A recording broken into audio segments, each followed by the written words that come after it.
Bismillahirrahmanirrahim. Assalamualaikum warahmatullahi wabarakatuh.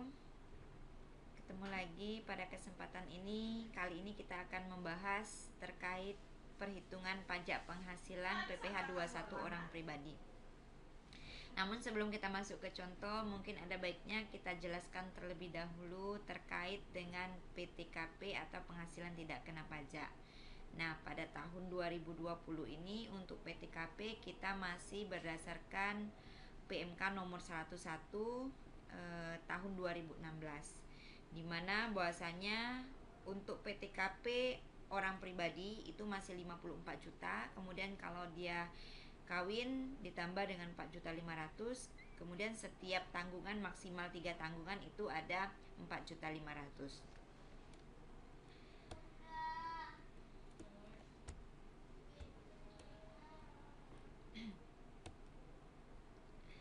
Selanjutnya kita juga akan ulas sedikit lagi sebelum kita masuk ke contoh terkait dengan lapisan tarif PPh 21 pasal 17 ayat 1 Undang-Undang Pajak Penghasilan nomor 32 PJ 2015. Sampai tahun 2020 ini belum ada perubahan. Jadi yang ini masih kita pakai.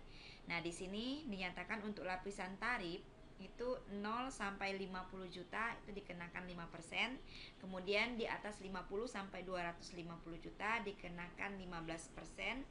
Selanjutnya di atas 250 sampai 500 juta dikenakan 25%, di atas 500 juta dikenakan lapisan tarifnya 30%. Jadi ini nanti aplikasi dengan PTKP, kemudian lapisan tarif ini akan kita terapkan di aplikasinya pada contoh soal kita.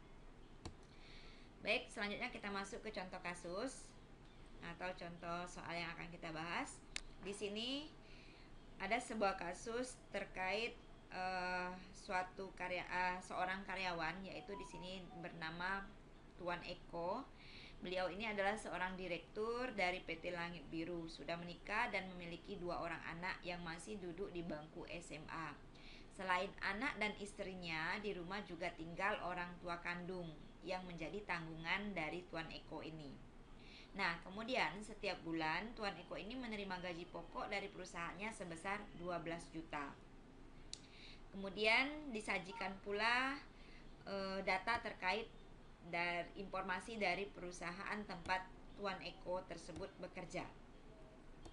Di sini diketahui bahwasanya perusahaan menyatakan, katanya di sini setiap karyawan biasa tanpa jabatan yang bergaji di bawah 3 juta akan menerima beras, minyak goreng dan susu yang dikonversi menjadi uang senilai 100.000 setiap bulan. Kemudian informasi kedua di contoh soal dinyatakan bahwa perusahaan mengikut sertakan seluruh karyawannya ke dalam program asuransi tenaga kerja. Premi yang dibayarkan perusahaan sebesar Rp100.000 per bulan, di mana Rp50.000-nya dibayar oleh perusahaan dan Rp50.000 lagi dibayar atau ditanggung sendiri oleh karyawan.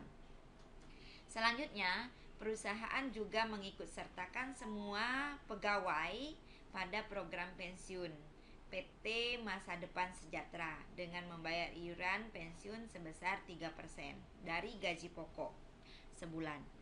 Nah, iuran tersebut 1,5%-nya dibayarkan oleh perusahaan, namun 1,5%-nya lagi ditanggung sendiri oleh karyawan.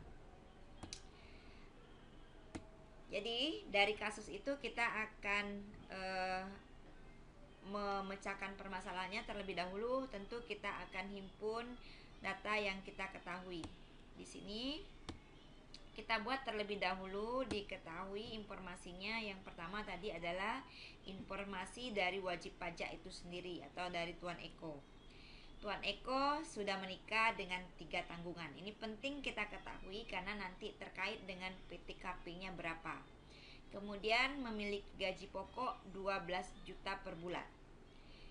Ini yang informasi dari wajib pajak sendiri. Selanjutnya informasi tadi terkait perusahaan tempat karyawan atau Tuan Eko bekerja tersebut dinyatakan bahwasanya penghasilan yang kecil dari 3 juta mendapat tunjangan sebesar 100.000. Jadi kita melihat tadi Tuan Eko gaji pokoknya itu 12 juta. Berarti nanti informasi ini tidak berlaku untuk Tuan Eko.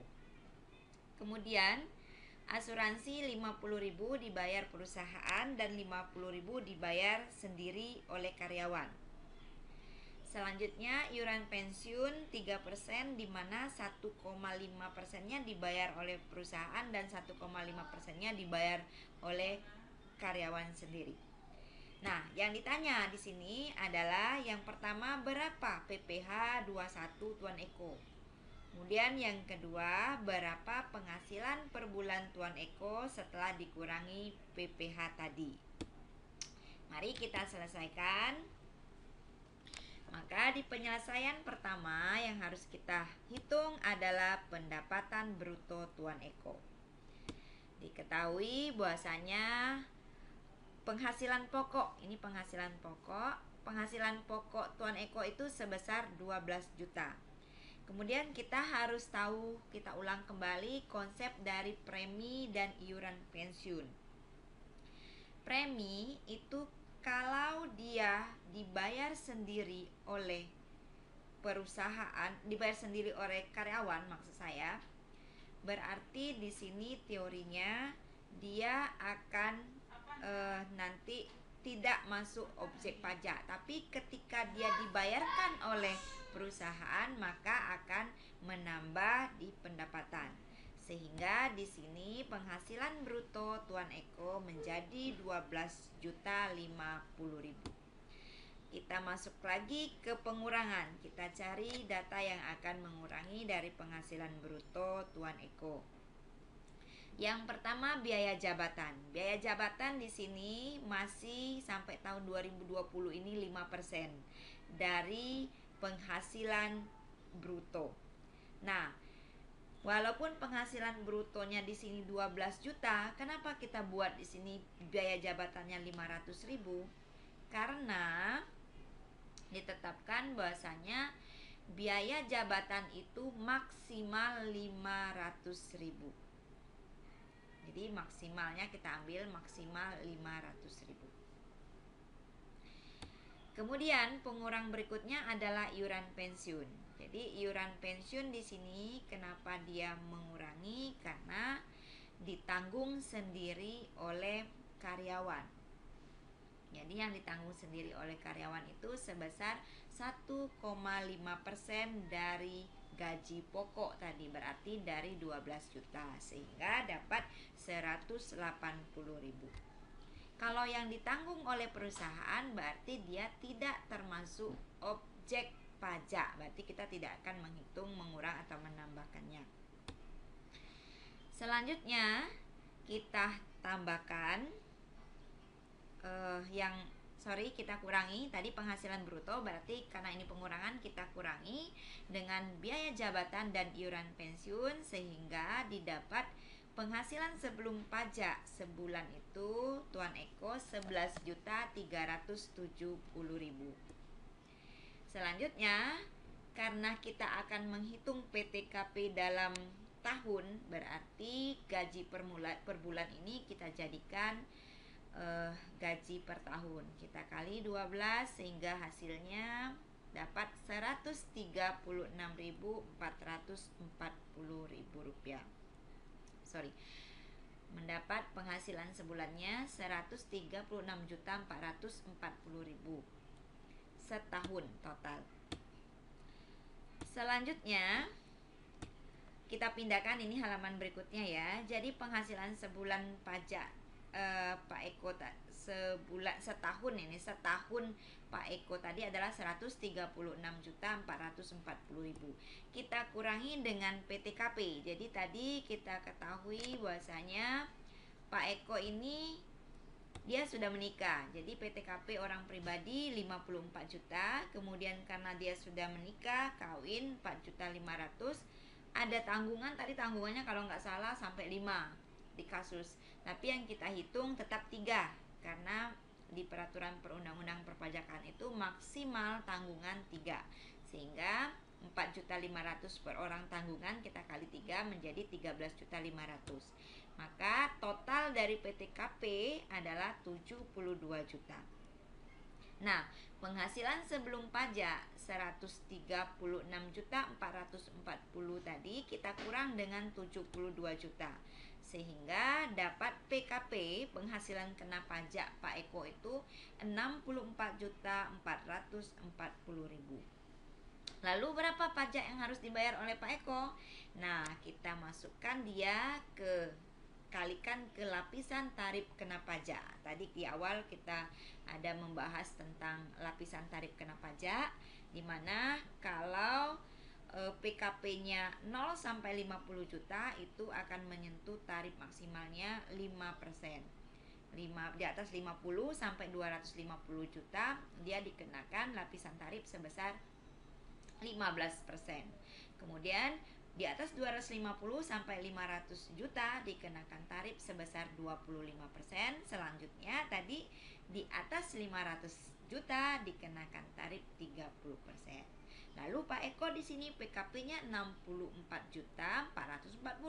Berarti nanti akan menyentuh tarif maksimalnya itu adalah di 15%. Nah, cara menghitungnya kita harus kalikan secara bertahap karena ini namanya lapisan. Berarti kita sentuh di lapisan terbawah terlebih dahulu, yaitu 5% dikali dengan 50 juta sehingga didapat hasilnya 2.500.000. Kemudian sisanya 64.440 kita kurangi dengan 50 juta, berarti masih tersisa sebesar 14.440.000.